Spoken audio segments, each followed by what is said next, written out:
Ama ustachilik yengil kasb emas. Men o'zim devor, beton, tom, patolog, eshik, rom qilgan bolaman men. Yaxshi bilaman ustachilik qiyinligini. Qiyin bo'ldimi desam, yo'q deyapti. Ishlagan joylarimizdan haqlarimizni ola olmayapmiz deyapti.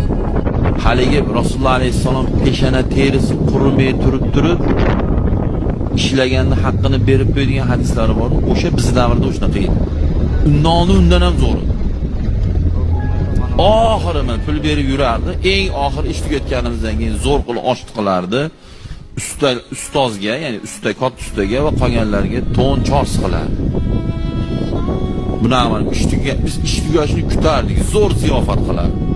Osh yeb ham yo'q deganiga bir tiyin haqqimiz qolmasdi. Bir tiyin. Shuning uchun xayr bo'lgan, barakot bo'lgan, zo'r bo'lgan. Osmondan qorlar zo'r yoqqan. Yomg'irlar zo'r yoqqan.